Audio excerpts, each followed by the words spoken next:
Okay, welcome back, welcome back. All right, so let's go a little deeper into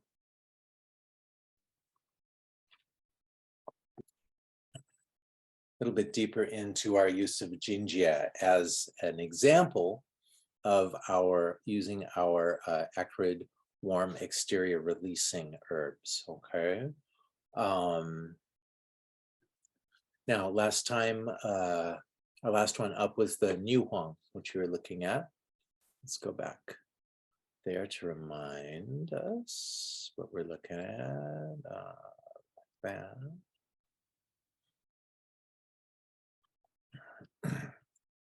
So the Jinjie plus the New Huang, okay?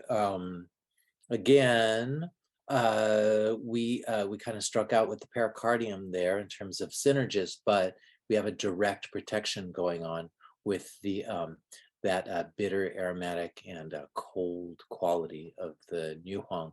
Also, it's very it's automatically clearing a lot of heat and poison. Why? Because it is a gallstone itself, huh? So it's sort of the we'll get into this a little bit later, but things that are concretions, that are mineralizations, have certain kinds of qualities that tend to go to the heart and affect the heart and are good for treating, pacifying the spirit, and settling the spirit. These things that build and calcify over time. Or mineralize more than calcify. Some of those things calcification, but not always. So anyway, the gallstone is definitely going to do that already. But we're protecting the heart itself from getting damaged by pathogenic heat when we use New Huang.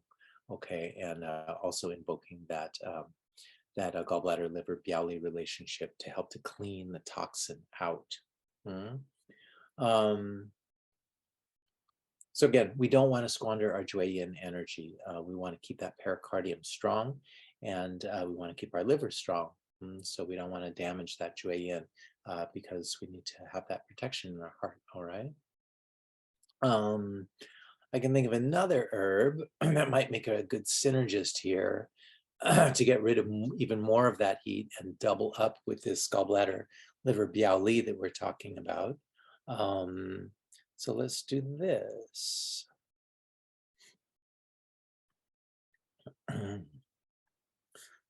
So we'll start doing a little more advanced stacking here. So let's add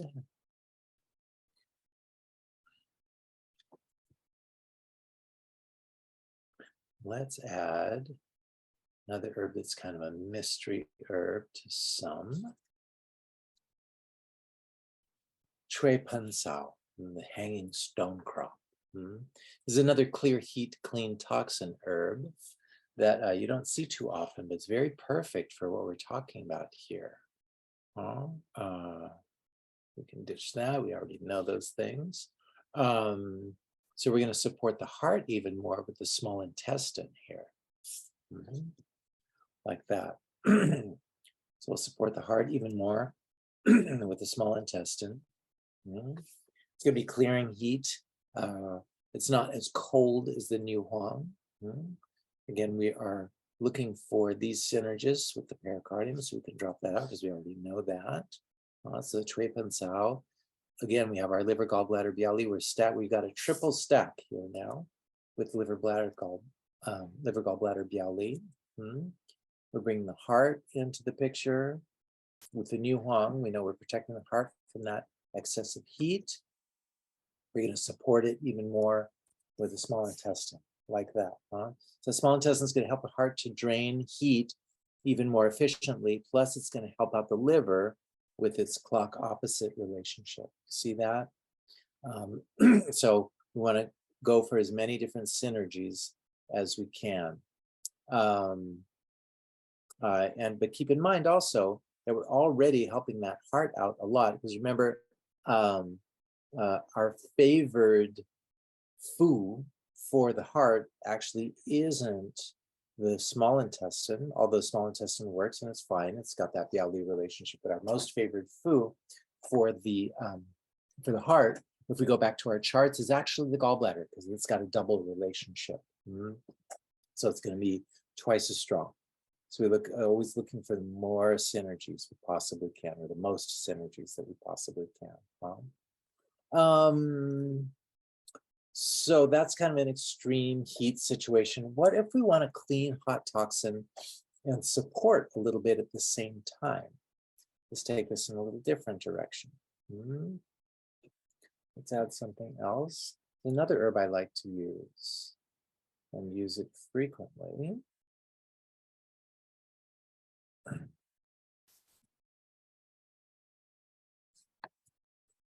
And that is jigutsao.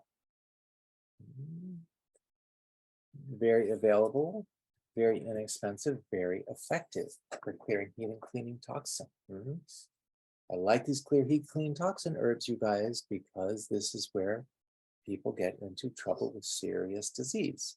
And again, it doesn't have to be acute, but we want to learn how to clear the heat and clean the toxin from all the different possible channels that we can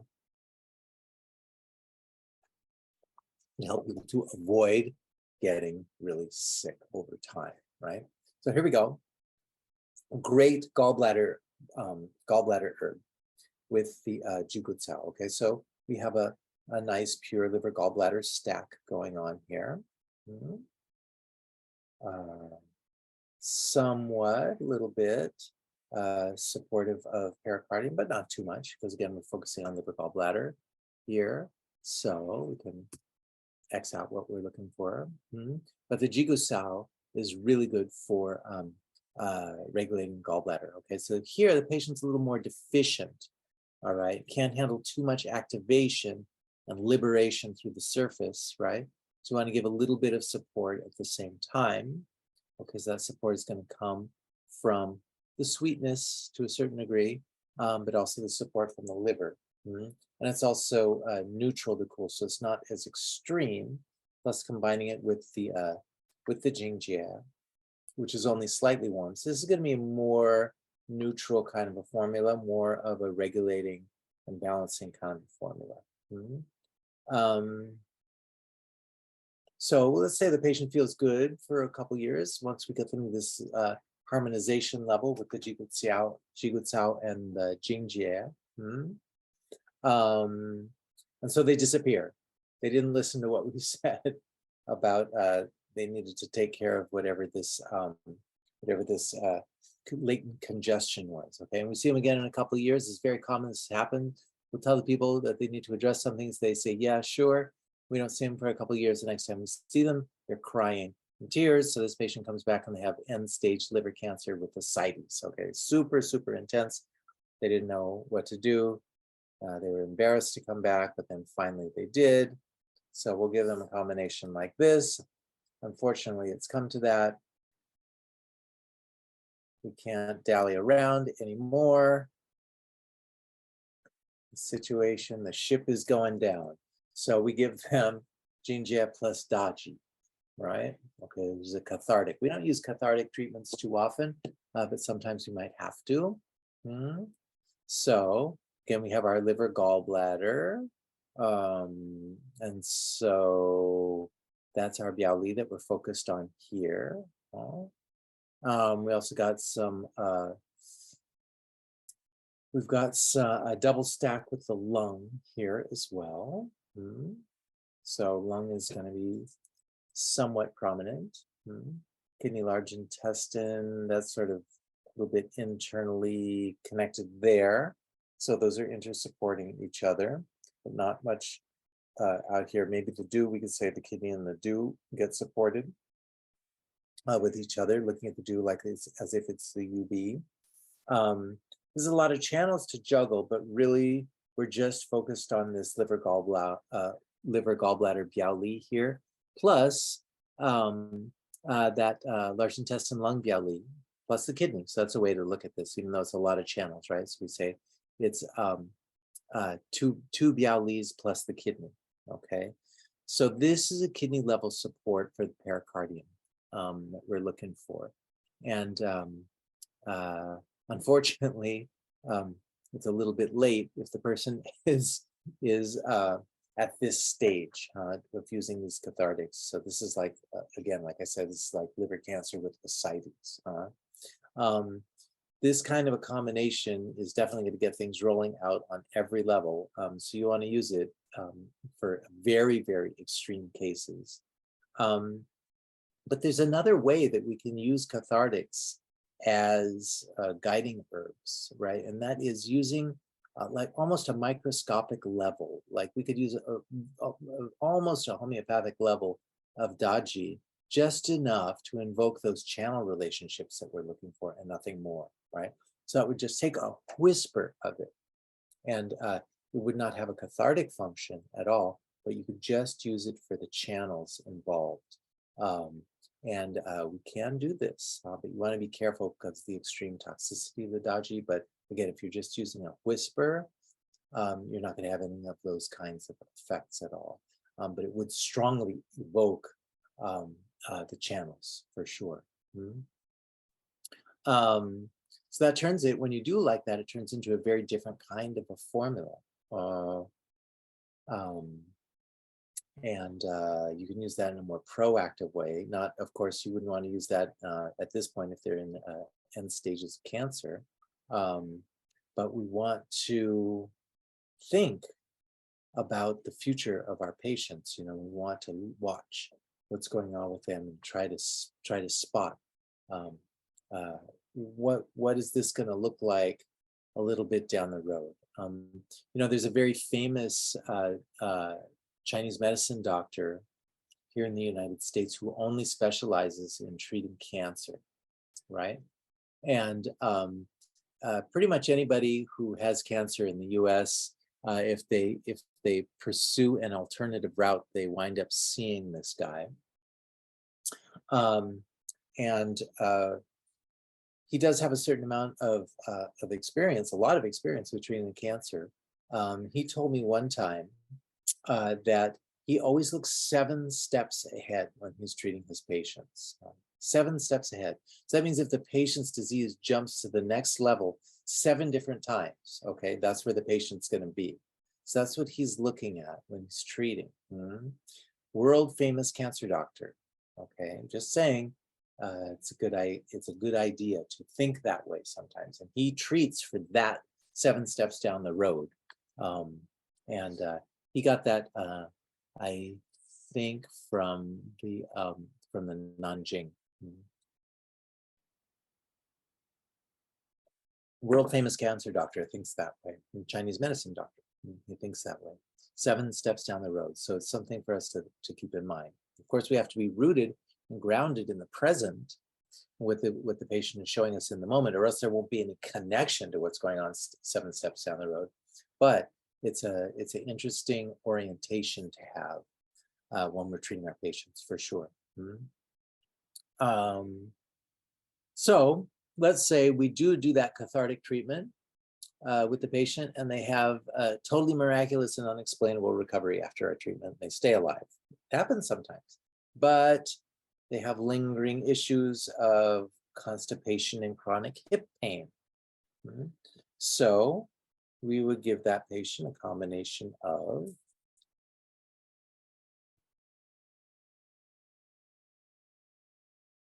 Jinjie plus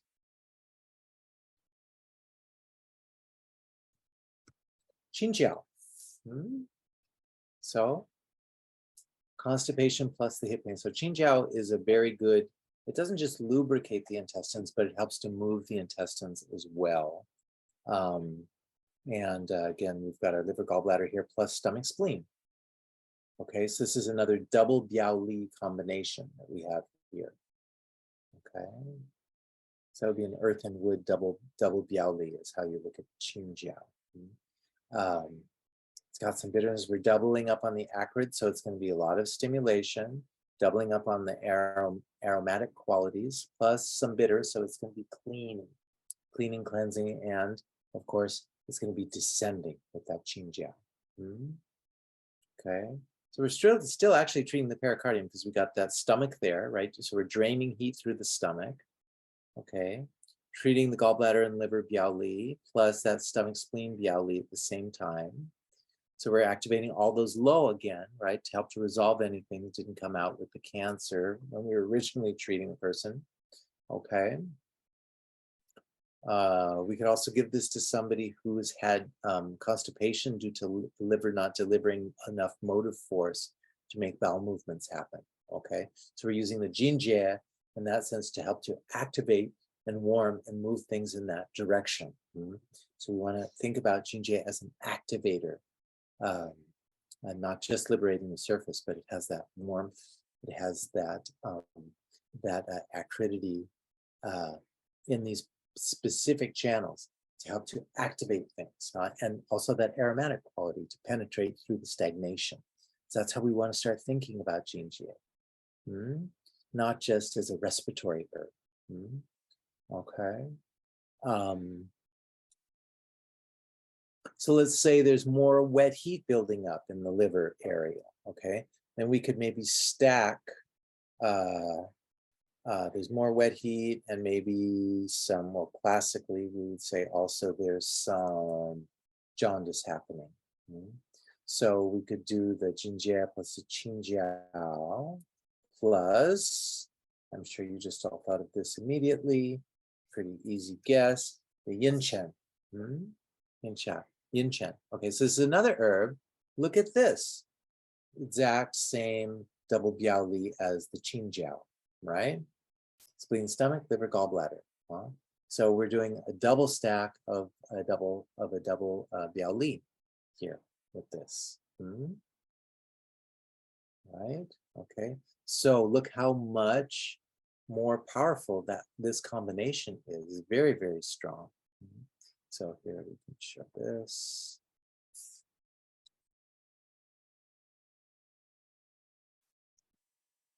Just in case you need to focus it in this way. Whoa, where'd it go? Yeah. Oh, here we go.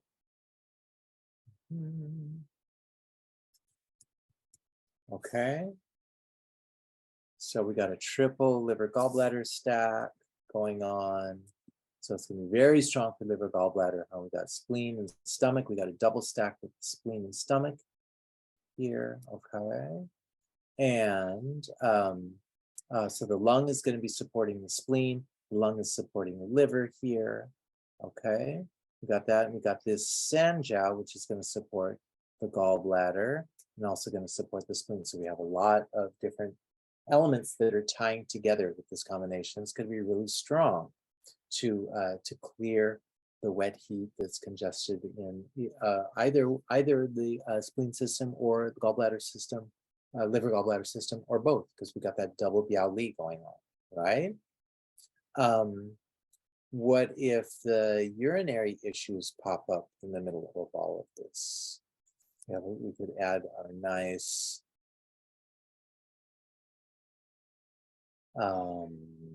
let's simplify it, or else we'll get too complex here. Let's come back. Let's add another herb we went into deeply a while ago. Very nice for its neutrality and its blandness. So these urinary issues are coming up in this situation. We want to go bland. So we think of Yumi Shu, right? The corn silk. So we still have our liver gallbladder stack here, but now Biaoli stack, but now we're doing another Biaoli with the kidney and the urinary bladder. So we're swinging it over to address the kidney and the UB dimension of the urinary issues. Okay, so this is going to be stimulating again. That Yumi Shu is neutral, which I love. It's got that bland qualities. This is an interesting combination that's going on. This could be for somebody who has like a low bladder function, right? Or maybe even somebody who their nerves are failing in that area and they can't feel when they have to pee or not, or they're having a hard time regulating their urination. This would be good, very good combination to use for that, because the UV is getting supported from the lung. Also good support from both the sweet quality and the bland that are working together, okay? Little bit of pericardium activation here, but really not enough to really call it a pericardium activation. Maybe this person, let's see here.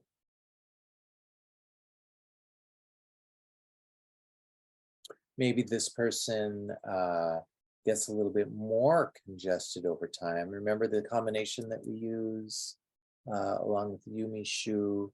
We can always add Jin Shan Cao if we want to make it a little bit more intense.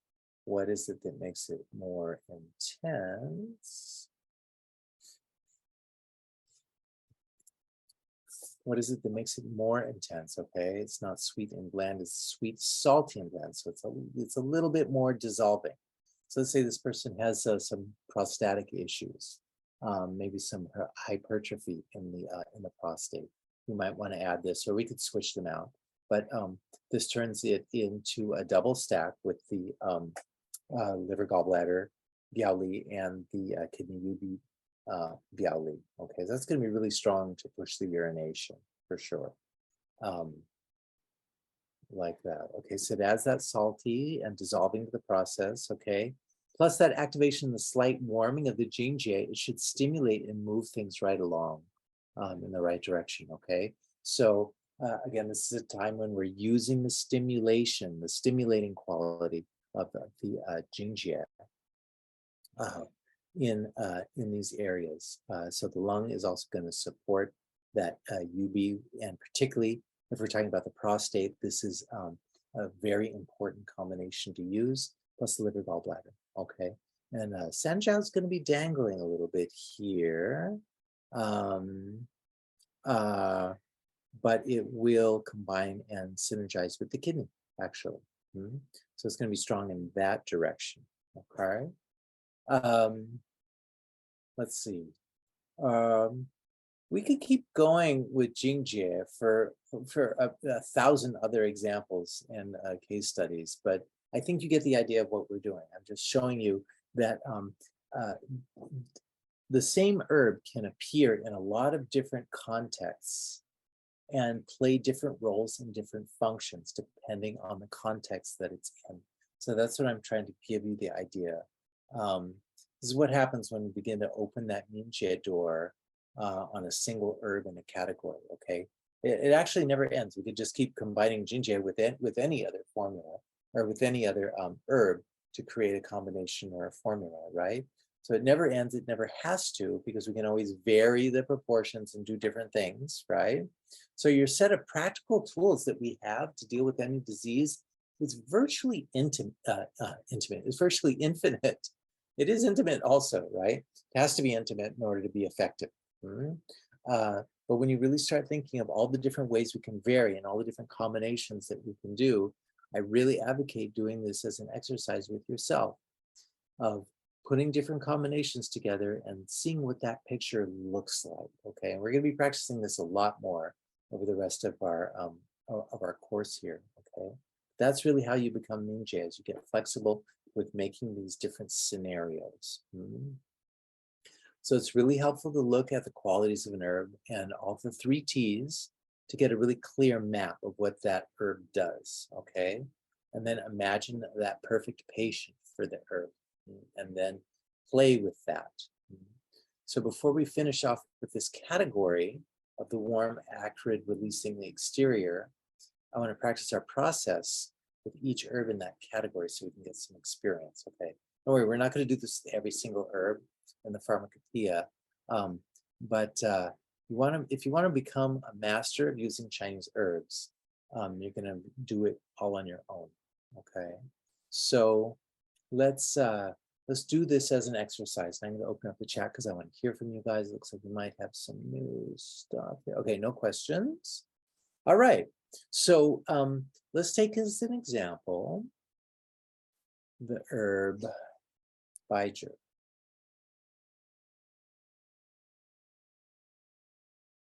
Let's get rid of that. And we'll bring Baijiu up again.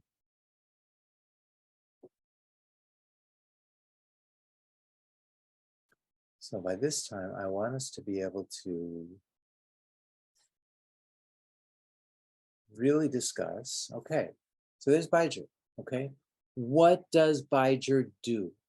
When I say what does it do, I mean, what if we look at this combination of the well, let's not even include the territory. Let's just look at the first two T's to begin with, okay? The taste and the temperature.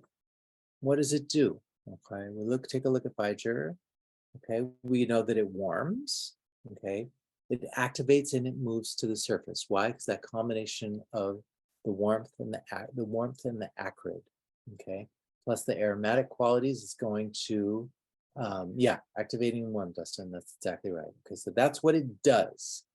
So with any herb, we want to say what does it do, which is going to be taste and temperature, and then where does it go?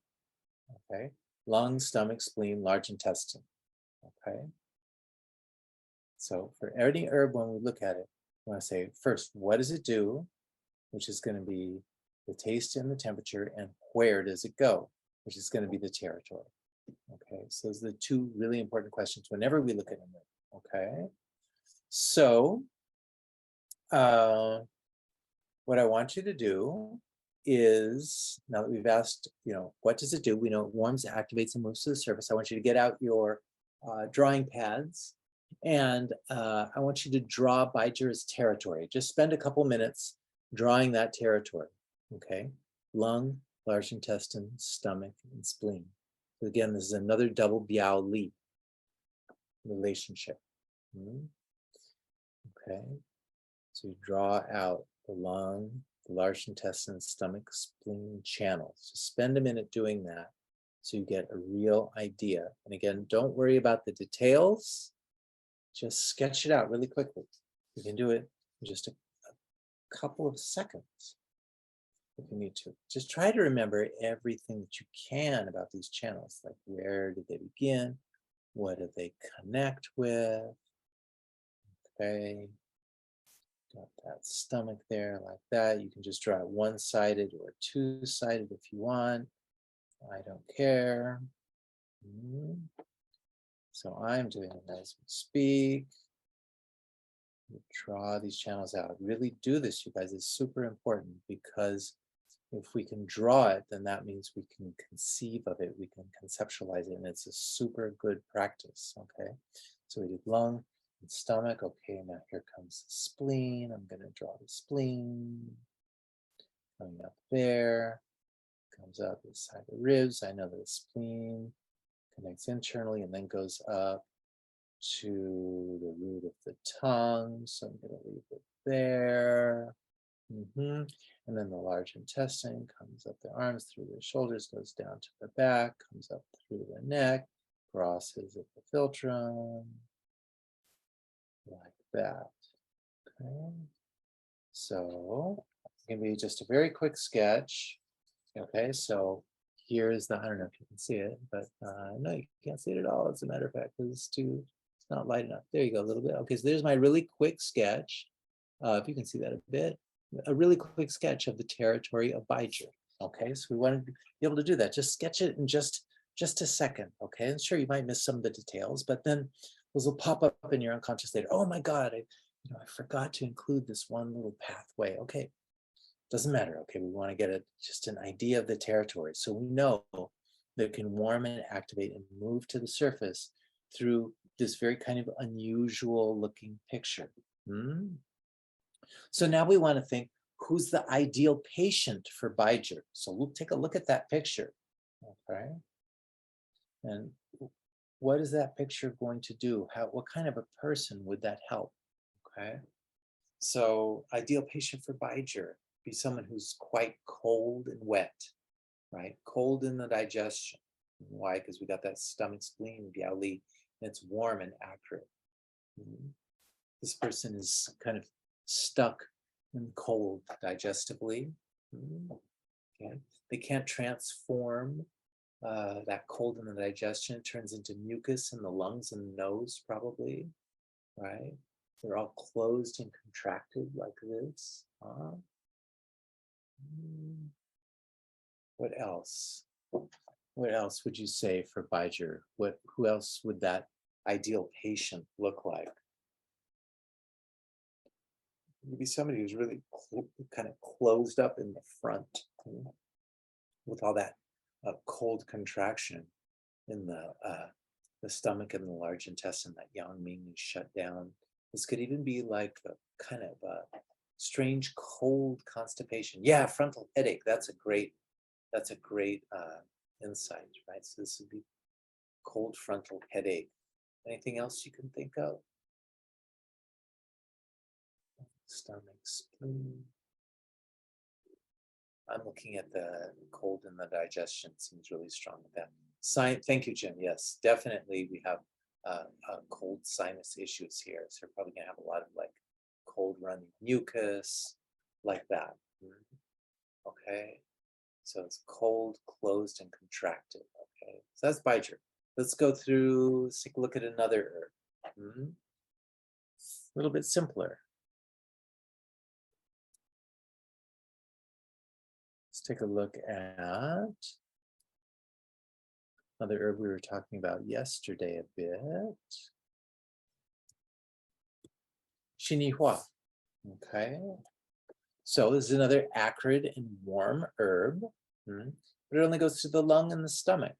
Okay, so we want to ask, what does Xinihua do? We know it warms and activates and moves to the surface. Where does it go? Through the lung and the stomach.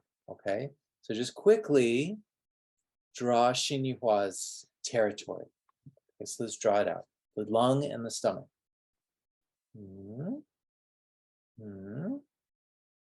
Like that. Like that. Okay. Down through the abdomen. Like that there. Go down past the hips and to the feet. Okay. And then there's a bunch of other stomach channels that go down the legs. And you've got some other ones that go up, but it's not really that activated. So we're not activating the low or any of the Jingbian divergence or anything like that with this, because we just have the lung and the stomach. So when I see lung and stomach, I immediately think of the digestion, that place where the lung and the stomach are connected. I immediately think of that production of the thin fluids, that first stage of fluid production, always. But Xinihua is acrid and warm, so it could be for something that is cold is stuck in that area. So cold could even congest in an area and prevent the fluids from being generated if it happened in that particular location. Right? Lung and stomach. I'm also thinking sinuses, which is Xinghua's sort of classical function. That's where everybody goes with it, right? That's a pretty easy one. So, who's the ideal patient for Xinihua? What are they going to look like? They're going to have cold in the lung and stomach. They're going to be closed and contracted. Let's see, lung and stomach. That's a kind of interesting combination, right? Of that kind of contraction. So again, it's not necessarily going to be super exaggerated like I'm doing, or maybe like you're feeling, but you look for the subtle tendencies in people's physiology. And maybe even like when you're giving I'm sure you've had this experience, you're giving someone needles and their whole body's relaxed, but maybe one finger is pointing up, one finger is rigid like their thumb, or it could be any finger, different ones. It's like the finger has a mind of its own, right? Right. And so when you're needling the person, it's kind of fun to just watch what happens. This like one finger is standing at attention, or even some people I have, their leg will be floating off the table in a kind of a rigid way like that, huh? So you want to point that out to the people when they're doing it, or a lot of times people's thumbs are sticking up. Somehow all the tension in their body winds up channeling into one digit like that. It's kind of interesting. So if you see somebody do that, you want to like just gently or just ask them, okay, what are you trying to hitch a ride somewhere? What's going on? Because usually they're completely unaware of it. So it's very interesting. You can do a kind of a pattern interrupt when that happens, and it can be quite funny. It's not a life and death thing when someone's finger is sticking up. But it's important to point out because this is how patterns of tension work out and work through in a person's system. So if we can call attention to it in that way, then it helps to break the pattern of the stagnation. Another one that we see a lot is we're giving the needles to people and they're like this, right? You can see they've crunched their whole forehead together. And so that's important to help them get them out of that. They're not even aware that they're doing it most of the time. They're crunching their forehead together. So you want to do something, get them to relax it, okay? Or you can do, yeah, Dustin says he sees the thumb a lot, and this thing with the forehead is good. You know, one of my Gong Fu teachers, whenever we would be doing our practice, if there was ever any tension in the forehead like that when we practice, you know, he would come by and he would thump us on the right there at Yin Tang, boom, just like that. And that only has to happen a couple of times, and you never do it again, right? So I do that with my patients all the time. If I see them scrunching up their forehead like that, boom, I'll give them a good whack on their Yin Tang. And it's amazing the kind of a cathartic release that people will have when you do that, because they never expect that you're gonna actually hit them out of the blue.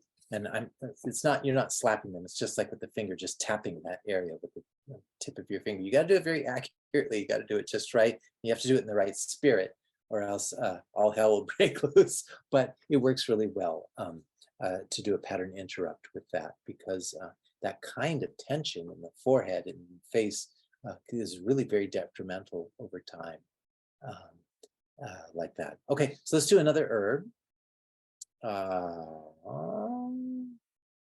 Well, this will be easy. This will be really easy, because this herb is remarkably similar to what we just did. This is Tongbai. Right? Let's take a look and compare these two herbs, which we did a little bit earlier. Lung in the stomach, it's warm and acrid. They're both warm and acrid. Okay. Now, Xinyu Hua is said to be aromatic. Tongbai is not labeled as aromatic. We talked about this yesterday, but it is aromatic. Everybody knows that scallions are super aromatic. So it would be very easy to draw a drawing of this, but how are we going to compare this? Well, remember, Tongbai is a little more activating in the stomach than the Xinyu Hua. Why? Because of the part of the onion that it's in. And remember, Xinyu Hua is the flower. So Xinyu Hua is going to have more of an effect on the sinuses in the head. Okay, so you can just keep the same drawing with that, but maybe make the lines a little bit thicker around the middle. Okay.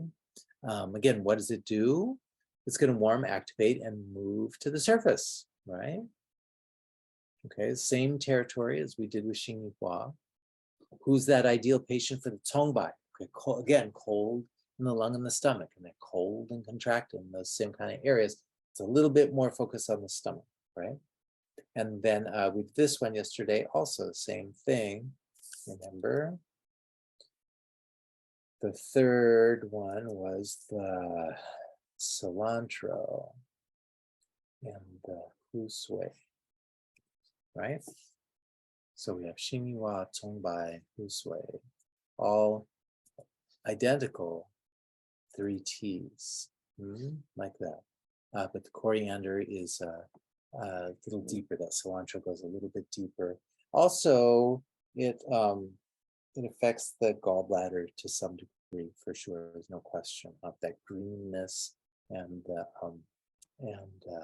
the way the sort of the spikiness of the leaves there. It's going to help to relieve some wind because of that spikiness of the leaves. Remember, anything that has spikes or hooks is automatically going to relate to, it's going to grasp the wind, right? So what does husui do? It warms, activates, and moves to the surface, okay? Where does it go? Same territory as we looked at before. Okay, who's the ideal patient? Okay, again, they're going to be close and contracted, but it's going to be more deeper into the digestion. All right, let's look at another herb. This with another herb. Okay. will get us into a little bit different territory here. Okay, let's wipe out all this. Okay, cool. And we'll go back to Sugong. Such an interesting herb. Okay, this is Sugong. Okay, so what does it do? It warms, activates, and consolidates, right? Okay, it tonifies a little bit and it moves to the surface. Okay, this is Sugong is a little more supportive, isn't it? Slightly warm. So what does it do? Okay, it warms, it activates, it consolidates, it tonifies a little bit, and moves to the surface. Okay, we want to get just so that we can look at the three T's and just those two T's, the taste and temperature. What does it do? This is what it does. Okay, so then you learn how to talk like a professional about the herbs. Oh, they said, well, what does this herb do? Well, it warms and it blah, blah, blah, like that. Okay, just let it roll off your tongue. Where does it go? Lung, spleen, and stomach. So just real quickly, draw that territory, the lung, the spleen, and stomach. So we got Taiyin plus the stomach. We got that spleen, stomach, Biao Li. We draw it out really quickly. There's the stomach. Coming up like that. Coming through. All the way down. Whoops, all the way down the legs. We're going to do the pair of legs here. Okay, and then the spleen comes back up, the abdomen, around the sides of the ribs, like that, up into the axillary region. Cool, a little bit of abdominal distribution. Okay, so we have a good idea of this territory of Sugong. Okay, who's that ideal patient for Sugong? Okay, they have cold in the lungs and the spleen and the stomach. Some more lung involvement here. Okay, that cold has been challenging the digestion. Okay, they need some support. Okay, those people are going to be cold and contracted, probably around their abdomen a lot. But also there's going to be some lung issues, so there might be some stridor, or the opposite of the stridor. If phlegm has accumulated, it's going to be cold phlegm accumulating. So there's going to be, they're probably going to be coughing, right? So they're going to have some kind of a lower abdominal activation because of the coughing, like that, right? Okay, so that would be the Sugong patient. Let's do another one, which will also be very easy. Let's see, we'll compare this with the Sugong also. This one came up earlier. I know our Shimu talked about this herb a bit at the beginning of the day relative to toxicity. Okay, Shenjiang. Okay, so we'll compare it. Slightly warm, that looks familiar.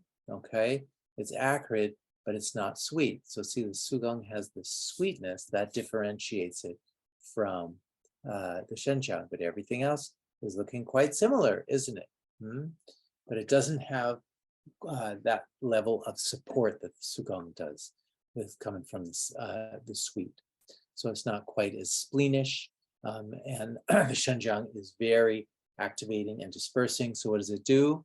It warms, activates, and moves to the surface. Where does it go? Lung, spleen, and the stomach. Okay. So we can just keep the same picture that we had from the last one, but we just know it's not quite as supportive in that area, in that same territory. Okay. So again, that ideal patient for the Shenjiang, it's cold in the lungs, spleen, and the stomach. Right? That cold is challenging the digestion. Okay. And they're closed and contracted, right along those lines of the that territory. Okay. Let's do a couple more before we take our break. Okay, I like this one. Now let's talked a little bit about Xiangru earlier. So we're going to kind of branch out from that territory that we were just doing, the last herbs. Xiangru, okay? Again, what does it do? Well, it's acrid and aromatic, just like the other one. So it warms, activates, and moves to the surface. Where does it go? This time we go to the lung, spleen, stomach, and the heart. Okay, so just real quickly, let's draw out the territory of Xiangru. So we start with the lung, and then we go to the spleen. So we know there's a lot of tie-in activation with Xiangru. Then we go to the lung, then we go to the spleen, and then we go to the heart. So that neighbor connection there between the heart and the spleen is definitely prominent. It's part of what's going on. Good. And then we do the stomach again. Been really good at drawing the stomach channel. Down there, crossing over, there, there, there. Okay, good. So I just got done drawing that territory for Xiangru. So remember, they call this the summer Ma Huang. Why? Because it's for that that attack of the cold during, it's for catch cold during the summer, right? So we get that vexation of the heart. Because we have the stomach and the spleen addressing the wetness. We got the lung addressing that initial attack on the lung there. So that's the Xiangru. What's the ideal patient? So they're cold in the lung, the spleen, the heart, and the stomach. Okay, that cold challenges the digestion. Okay, plus some heart symptoms. Okay, so they're going to be cold and contracted, including the heart channel. All right. So you get the idea of where we're going with this. We want to practice coming up with the ideal patient, whoever that might be. And we don't need to go through every single one of these herbs like that. But but I want you to just in your study time, just practice drawing it out, going to the first two T's. What does it do? And then where does it go? Okay, so that way you get the essence of all those three T's, and it'll get you going in the right direction. Okay, let's take a 5-ish minute break, and we'll come back. Okay.